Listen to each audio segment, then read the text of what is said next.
Actuellement au sommet du football mondial avec Liverpool, vainqueur de la Ligue des Champions et leader de Premier League, Sadio Mané est devenu une star incontestable de ce sport.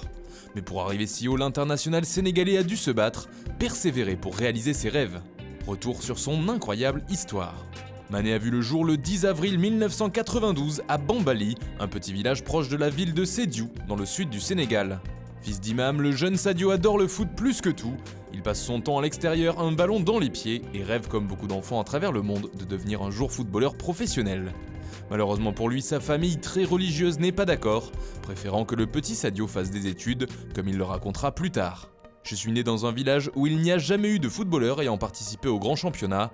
Je me souviens que quand j'étais petit, mes parents pensaient que je devais étudier pour devenir professeur. Ils pensaient que le football était une perte de temps et que je n'y arriverais jamais. J'ai toujours dit, c'est le seul travail qui permettra de t'aider et je pense avoir une chance de devenir footballeur. Ils n'en étaient pas sûrs car j'étais loin de la capitale et presque personne n'y était parvenu. Ils étaient donc contre et ils n'y ont jamais cru, jusqu'au jour où j'ai signé mon premier contrat professionnel. Aujourd'hui, ils sont tous fiers. Bloqué par ses proches, l'attaquant des Reds va tout faire pour réaliser ses rêves, même sans l'aide des siens. À 15 ans, il décide donc de fuguer, de tout quitter pour aller à Dakar dans l'espoir de se faire repérer. Je me souviens, j'ai dit à une seule personne que j'allais fuir, c'était mon ami. Je lui avais dit, je pars tenter ma chance à Dakar. Un gars du village m'avait dit, j'ai un ami à Dakar, il a une équipe de foot, tu pourras jouer avec lui là-bas. J'ai fui sans que mes parents soient au courant. Ils ont ensuite fait des problèmes à mon pote avec ses parents. Il a finalement dit où je me trouvais. Ils m'ont attrapé puis fait revenir au village. Je me suis ensuite bien préparé pour l'année d'après et ils m'ont accompagné dans ce que je voulais faire. Cette fugue a changé toute ma vie. La suite, elle s'écrira à Mbour, ville réputée pour son football au Sénégal. C'est là-bas que Mané va se présenter pour une nouvelle détection en 2009 et que son talent sera pour la première fois repéré, malgré un équipement plus que rudimentaire. Il y avait 200-300 jeunes qui attendaient en file indienne pour tenter leur chance, se souvient l'international sénégalais. Ça partait mal pour moi, car quand je me suis présenté, on m'a un peu ri au nez. J'avais une culotte qui ne ressemblait en rien à un short de foot, et mes chaussures étaient toutes déchirées sur le côté, réparées comme j'avais pu avec du fil. Ceux qui faisaient passer les tests me regardaient bizarrement. Comme je n'étais pas trop mal, j'ai été pris. C'était le début de mon aventure. C'est durant un championnat de foot de quartier qu'il se fait repérer, et il est rapidement aiguillé vers Génération Foot, un des nombreux clubs de Dakar. Là-bas, il passe des tests qui s'avèrent concluants.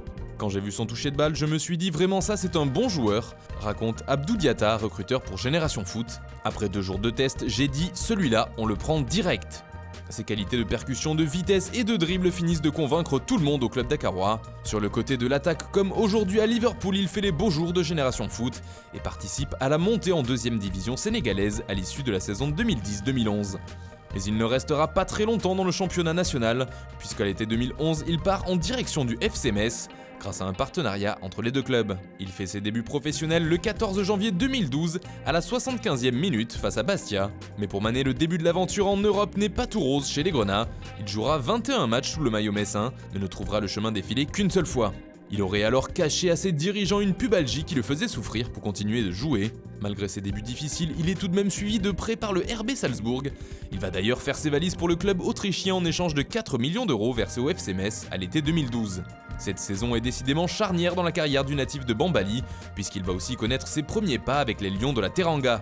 Il débute face au Maroc, alors entraîné par Eric Guéret, et offre la passe décisive à Moussa Konaté pour le but de la victoire. À la rentrée, le jeune Sadio découvre alors l'Autriche à l'âge de 20 ans.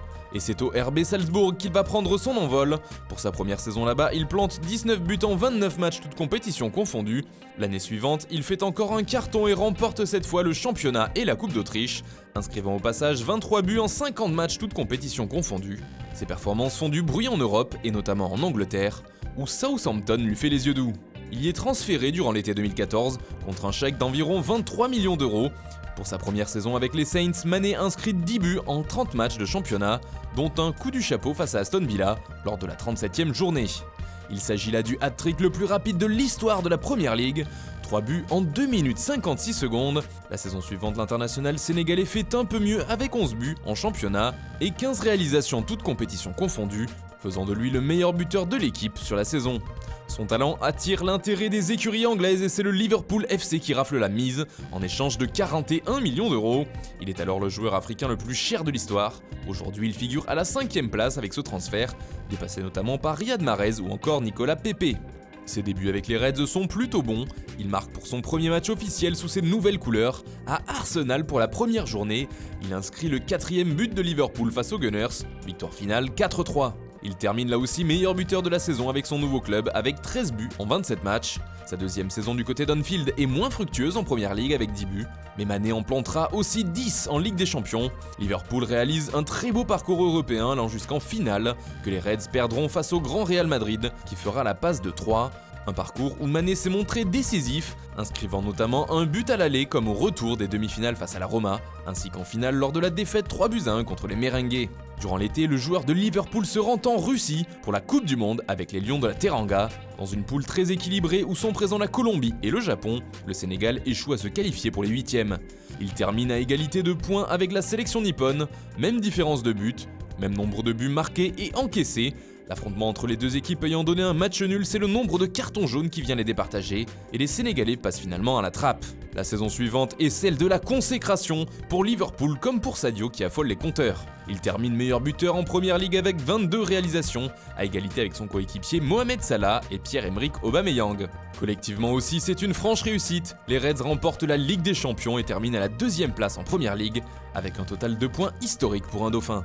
Un franc succès qui se poursuit depuis le début de saison et globalement Liverpool comme Sadio Mané sont inarrêtables sur l'année 2019. Ce dernier a d'ailleurs réalisé un joli parcours lors de la CAN 2019, allant jusqu'en finale avec le Sénégal et une défaite contre l'Algérie. Sur le plan statistique comme sur le plan collectif, Mané réalise donc une année tout simplement exceptionnelle qui lui permet naturellement d'être sélectionné parmi les 30 finalistes du Ballon d'Or et de faire partie des favoris pour le titre, une nomination à laquelle le joueur a rapidement réagi.